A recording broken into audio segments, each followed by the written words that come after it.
రేపు బుధవారం రోజున ఈ ఆకుని కాల్చండి, మీ కోరికలన్నీ తీరిపోతాయి, మీరు కుబేరులాగా మారుతారనమాట. అలానే కాకుండా ఈ ఆకు అతీత శక్తివంతమైనది, చాలా చాలా పవర్ని కలిగి ఉంటుందండి. అందుకే ఈ ఆకుని కాల్చండి. ఇలా కాలిస్తే మన కోరిక ఎటువంటిదైనా సరే ఏంటంటే తీరటానికి అవకాశం అనేది ఉంటుందన్నమాట. ఈ ఆకుకు అంతటి శక్తి ఉంటుంది. అలానే కాకుండా ప్రకృతి యొక్క అనుగ్రహాన్ని తీసుకొని ఉంటుందని చెప్పొచ్చు. బుధవారం రోజున ఏంటంటే గనక గణపతిని ఈ విధంగా పూజించటం వల్ల మనకుండే ఆటంకాలన్నీ తొలగిపోతాయి, మనకు తగిలే అడ్డంకులు కూడా పోతాయని చెప్పొచ్చు. బుధవారం రోజు ఉదయాన్నే లేచి ఇంటిని వాకిలిని శుభ్రం చేసుకుని శుచిగా స్నాన కార్యక్రమాలు చేయండి.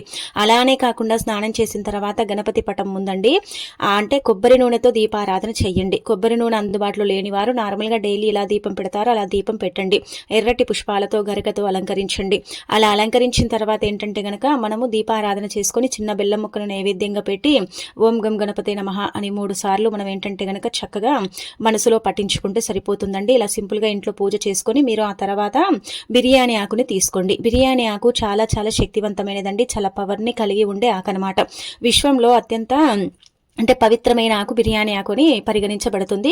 బిర్యానీ ఆకుకి ఏంటంటే గనక దైవానుగ్రహం ఉంటుంది. అలానే కాకుండా ప్రకృతి యొక్క అనుగ్రహం కూడా ఉంటుందన్నమాట. బిర్యానీ ఆకు చాలా చాలా పవర్ని కలిగి ఉంటుందని మనకు పురాణాలలో చెప్పబడుతుంది. కాబట్టి బిర్యానీ ఆకుని తీసుకోండి.